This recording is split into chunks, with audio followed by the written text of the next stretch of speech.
नमस्कार। जैसा कि हमने आपसे वादा किया था कि अगले कुछ दिनों में यूपी के जिन सीटों पर उपचुनाव हैं उन पर क्या समीकरण है और क्या इतिहास रहा हुआ है, यह हम और आप मिलकर जानेंगे। पिछले वीडियो में हमने करहल की सीट के बारे में आपको बताया था। अब गाजियाबाद की सीट के बारे में हम आपको बता रहे हैं। गाजियाबाद शहर विधानसभा सीट पर 13 नवंबर को होने वाले उपचुनाव में गाजियाबाद की जनता किसको साथ देती है, ये सवाल इस समय सबसे ज्यादा चर्चा का विषय बना हुआ है।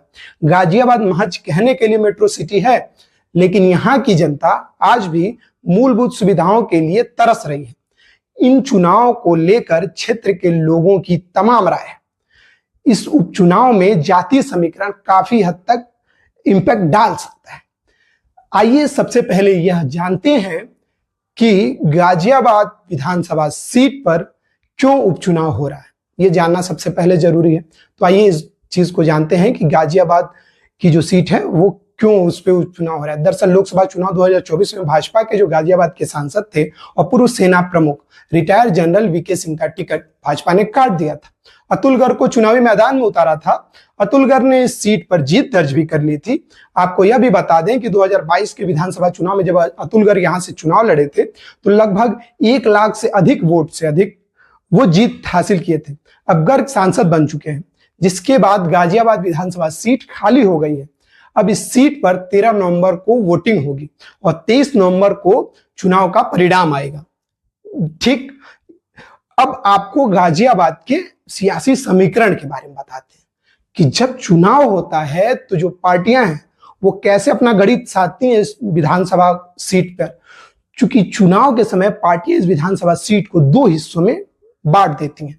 मसलन पहला हिस्सा शहर का, दूसरा हिस्सा लाइन पार का क्षेत्र। अब आप में से अधिकांश लोग यह सोच रहे होंगे कि लाइन पार का क्षेत्र आखिर क्या होता है भाई। तो जो क्षेत्र रेलवे लाइन से दूसरी तरफ है, या ऐसा कह दे कि जो पिछड़ा हुआ है गांव का क्षेत्र है, उसे लाइन पार का क्षेत्र बोला जाता है। खैर, लाइन पार के क्षेत्र से वोटरों की संख्या, ऐसा कहा जाता है कि संख्या अधिक है, वोटरों की संख्या अधिक है शहरी क्षेत्रों के मुकाबले। यही वो कारण है कि लाइन पार का जो मतदाता है यह मांग कर रहा है कि उम्मीदवार इस बार उनके तरफ से हो, क्योंकि शहरी क्षेत्र का जो उम्मीदवार है उनकी तकलीफ नहीं समझ पा रहा है, उनके विकास को नहीं देख पा रहा है कि उनके विकास हो रहा है या नहीं हो रहा है। अब यह मांग तेज हो गई थी तो पार्टियों को भी लगा कि ये उपचुनाव चल रहा है, चलो दांव खेल ही लेते हैं। आपको इसको देखते हुए गठबंधन सपा प्रत्याशी एक दलित चेहरे को उतार दिया, समाजवादी पार्टी ने।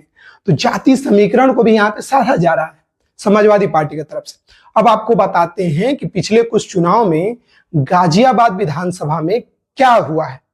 आपको यह बताते हैं, आप ये सुनिए कि इस सीट पर भाजपा के अतुल गर्ग 2022 में 1,55,000 लगभग 1.5 लाख वोटों से विजयी हुए थे। इससे चुनाव में दूसरे स्थान पर सपा के विशाल वर्मा तकरीबन 44,000 वोट पाए थे। वहीं बसपा के कृष्ण कुमार को 33,000 के करीब वोट मिला था, जबकि कांग्रेस के सुशांत गोयल तकरीबन 11,000 वोट पाकर ही संतुष्ट हो गए थे। इसके अलावा अब आपको बताते हैं, इन सबसे हटके आपको यह बताते हैं कि गाजियाबाद विधानसभा सीट को बीजेपी का गढ़ क्यों माना जाता है। क्योंकि 2009 में परिसीमन कराया गया था। इस दौरान गाजियाबाद सीट के अंदर और भी जो सीटें थी उनको अलग हटा दिया गया और गाजियाबाद विधानसभा को अलग कर दिया गया। परिसीमन के बाद 3 बार यहाँ चुनाव हो चुका है, लेकिन सपा ने अभी तक यहाँ खाता नहीं खोल पाया है। पिछले 3 विधानसभा चुनाव की बात करें तो विधानसभा चुनाव में यहाँ बीजेपी के 2 प्रत्याशी यानी 2 बार कैंडिडेट जीत चुके हैं, जबकि एक चुनाव में बीजेपी प्रत्याशी की सफलता हासिल की है। गाजियाबाद विधानसभा सीट पर बीजेपी का डंका बजता रहा है। साल 2002 के विधानसभा चुनाव को अगर अपवाद मान लिया जाए तो गाजियाबाद में साल 1991 से लेकर 2007 तक हर इलेक्शन में बीजेपी प्रत्याशी ने जीत दर्ज की है। साल 2002 में यहां कांग्रेस के सुरेंद्र गोयल ने जीत दर्ज की थी। उसके इस्तीफे के बाद उपचुनाव हुआ था और उस चुनाव में पहली बार, याद रखिए, पहली बार साइकिल ने यहां अपना दम भरा था और जीत हासिल की थी। अब इस बार गठबंधन के तरफ से सीट सपा के पाले में आई है। ऐसे में 2022 के नतीजों के अनुसार सपा के लिए सीट निकालना टेढ़ी खीर साबित हो रही है। वैसे भी शहर विधानसभा सीट पर भाजपा की मजबूत सीट माना जाता है, जहां एक ओर भाजपा ने अपना उम्मीदवार संजीव शर्मा को बनाया है, तो वहीं गठबंधन की तरफ से सपा ने सिंह राज जाटव को बनाया है। बसपा ने पीएन गर्ग को अपना दाव चला है। इसके अलावा इस सीट पर ओवैसी की पार्टी एआईएमआईएम रवि गौतम को अपना प्रत्याशी बनाई है। अब आपको इस सीट का जातीय समीकरण समझाते हैं। क्या है इस सीट का जातीय समीकरण?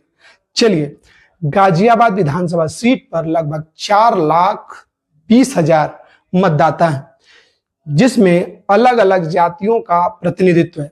सभी राजनीतिक दलों के लिए यह सीट काफी महत्वपूर्ण और चुनाव परिणाम जातीय समीकरणों पर काफी हद तक निर्भर करता है, इसलिए सभी अपना साधती हैं कि कौन सी जाति किसके साथ रहेगी। यहाँ के जातीय समीकरण को आइए हम बताते हैं कि कौन सी जाति की कितने हजार में कितनी आबादी। दलित जो है 80,000 है, ब्राह्मण 55,000, ओबीसी 45,000, वैसे 35,000, मुस्लिम 35,000, ठाकुर 25,000, पंजाबी 14,000, यादव 12,000, जाट 10,000, सुनार 8,000, गुज्जर 7,000, कायस्थ 7,000, त्यागी 5,000, ईसाई 2,000। अब देखना खास बात दिलचस्प यह होगा कि आगामी 13 नवंबर को गाजियाबाद की जनता किसको चुनकर विधानसभा भेजती है और किसको अपना विधायक चुनती है। इन सब के साथ आगे और हम वीडियो लाते रहेंगे और आपके साथ और वीडियो साझा करते रहेंगे। अब हमें दीजिए इजाजत। नमस्कार।